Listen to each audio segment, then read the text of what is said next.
Welcome to this free immigration help channel. Today I'm talking about the green card, specifically all the ways of getting the green card. Now I've been getting quite a lot of comments and questions regarding all of the different ways that are out there, and people have that question, well, what are my options? What are some of the eligibility criteria?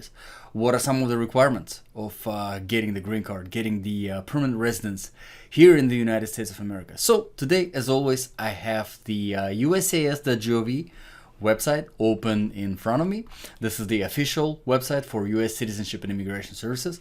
All of the information that I provide in my videos is directly from this website. If you're interested in learning how to navigate that website, I actually have a separate video for that, so you can check that out.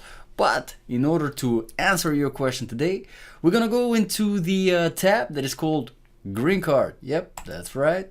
And then we're gonna click on Green Card eligibility here in the left tab right there. And these are all the ways we're gonna talk through each and every available option out there. And hopefully by the end of this video, you will be able to, first of all, determine for yourself if you yourself qualify, or if there is a certain avenue that you can pursue applying for the green card. Now, before we start, I wanted to mention I am not an immigration attorney. This is not in any way legal advice. Again, all of the information that I provide is available here on the official usas.gov website. I recommend checking it out yourself. I will put the link in the description below. The reason why I recommend checking it out yourself is because the things keep getting updated, so maybe something else is available now. Maybe you're watching this video 6 months down the road. Also, I wanted to thank the sponsors, basically, of this channel, who are you guys, the viewers. Thanks for your donations and for your super likes. I really appreciate it. It helps me keep this channel going. All right, so let's start with all the ways that are out there to get the green card. And also, as we go, I will mention which of the ways are easier and harder. So let's start probably one with the easiest one that is out there is getting the green card through family. All right, so who can get a green card through family? So you may be eligible to apply for a green card as an immediate relative of a U.S. citizen. Yes, so if you are spouse of a U.S. citizen, unmarried child under the age of 21, parent of a U.S. citizen who is at least 21 years old. So if you're any of these things, you are able to apply for that green card based on the family. And usually is known as a family reunion. And I actually done a separate video applying for that. It's a Form I-130. Check it out. I've done a few videos specifically on that process in detail. If you have any questions, you can drop them in the comments below. But this video is uploaded to this channel. Okay, other relative. That's another eligibility criteria. Other relative of U.S. citizen or relative of lawful permanent resident under family-based preference categories.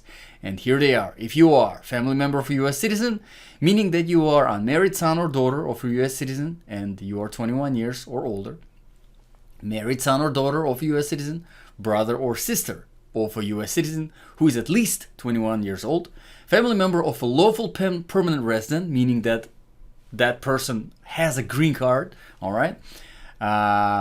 If you are a spouse of a lawful permanent resident, unmarried child under the age of 21 of a lawful permanent resident, and unmarried son or daughter of a lawful permanent resident, 21 years old or older.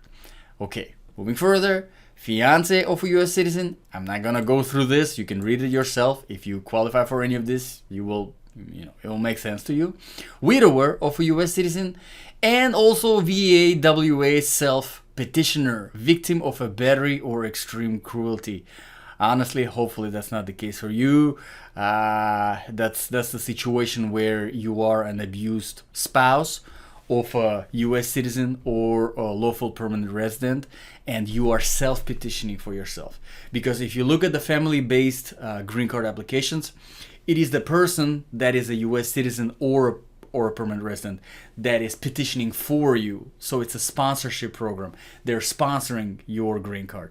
Here in this situation is self-petitioning, because obviously there's a serious situation that is involved. Now, before we move on to the next one, I wanted to point one thing out here, is that if any of these work for you, for example, this is the immediate, let's say you are an immediate relative of a US citizen and you want to learn more, just click on the link. These are all clickable, and it will get you where to the next page, basically, that describes you, how you can apply, what do you have to submit, all of the grounds, eligibility, inadmissibility. You can go through all of this, how to apply, for example. That's what I've mentioned. Form I-130, petition for alien relative. Again, on this channel, you can find that video I've done in greater detail, just filling out the application step by step. But let's be done with that. That's the green cards through family. Let's move on to the next one.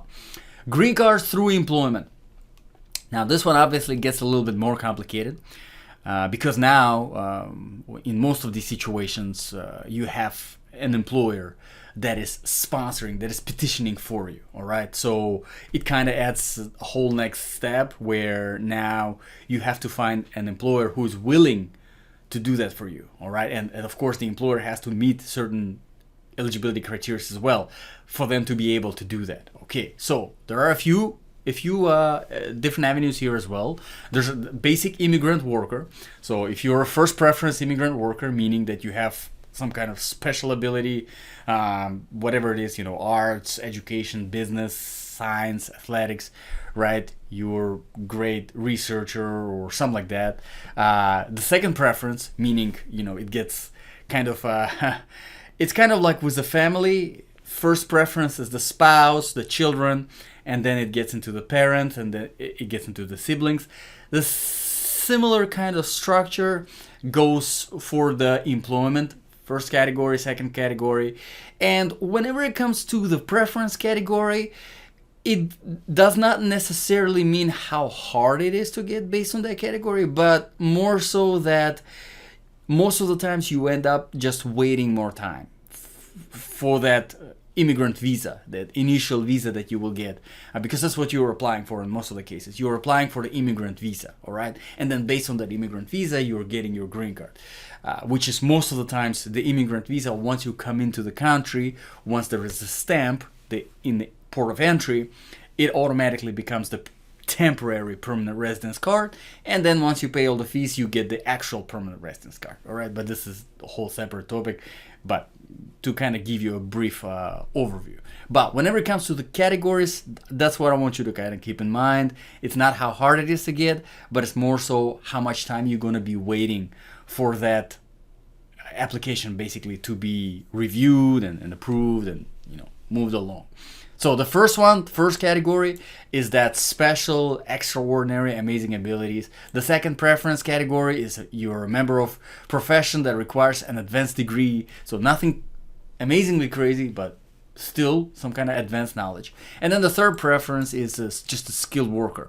So most of the times, in most of the cases, that's going to be the case. But again, keep in mind, it adds an additional step. Now there is an employer that is involved that has to petition for you. Kind of similar to this one based on the family, because it is your family member that is petitioning for you. Here there is an employer that is petitioning for you. So there's an immigrant worker, there's a physician national interest waiver, and if you're a physician who agrees to work full-time in clinical practice in designated undeserved areas for a set period of time and also meets other eligibility requirements. So if you are a physician, hey, maybe look into this one. And then there's also immigrant investor. Of all the three that are available here through the employment, I would say this one is probably most complicated and more. I mean, unless you have quite a lot of money, $1,800,000 that you're willing to spend in a targeted employment area, meaning that. 800,000 in a targeted employment area, meaning that it's not just any, you find the best spot, in the center of South Beach, right, in Miami, and you're like, okay, I'm going to invest my money in a little restaurant and open it up, and right. but you actually have to invest into a targeted employment area, which again you have to do research on what targeted areas are. And the reason why they are targeted is because they might not be so attractive to other investors. All right, so you have to kind of really compromise quite a lot. And also, besides the investment, you also have to provide at least 10 full-time jobs. Okay, so you'll have to have an employee. Okay, so we're done with the employment. Let's move on to the next one that is available. It's a green card as a special immigrant. And in this one, there are a few. I would say it gets a little bit harder as we go so far. Harder than the employment because this is for religious worker.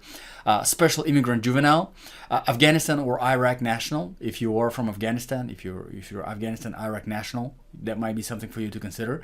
International broadcaster and employee of an international organization or a family member, or NATO 6 employee or a family member.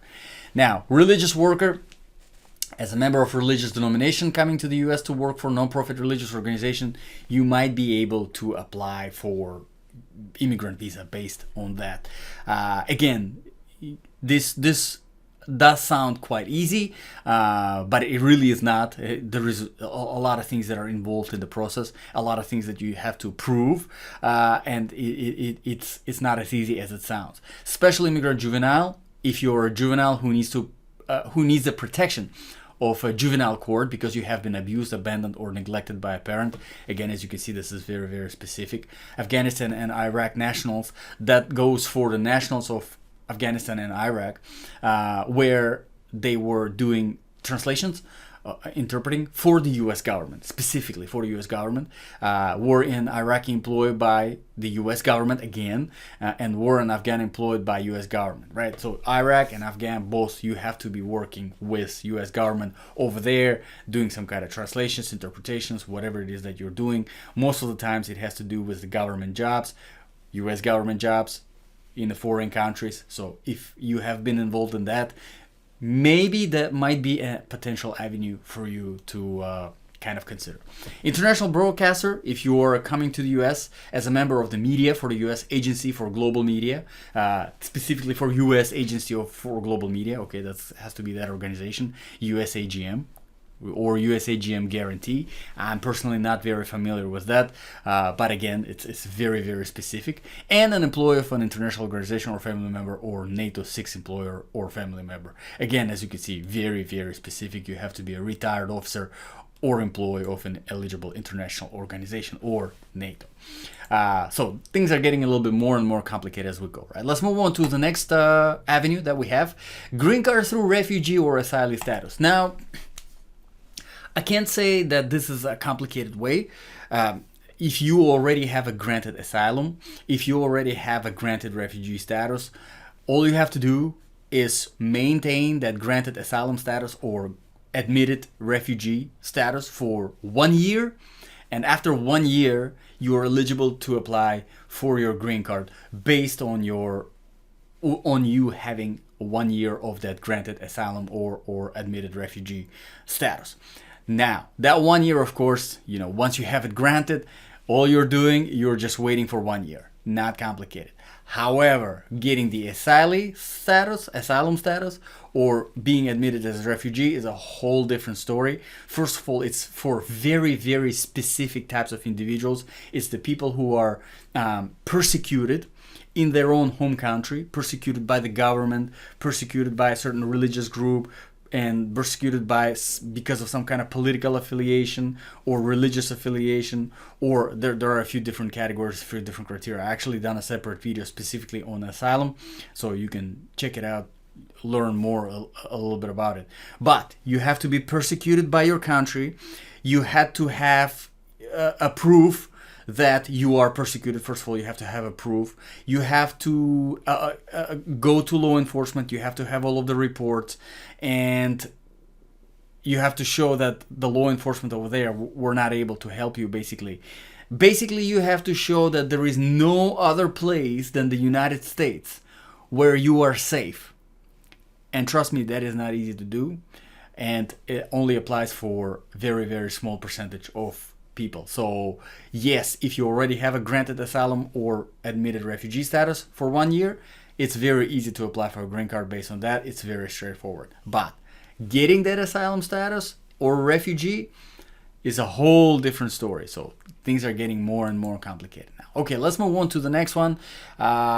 Probably gets even more complicated than that. It's a green card for human trafficking and crime victims. All right, so if you're a victim of certain crimes, human trafficking victim, certain crime victim, you can apply for T non-immigrant visa and also U non-immigrant visa. The T non-immigrant visa and U non-immigrant visa, with that, based on those visas, you are able to further petition for green card.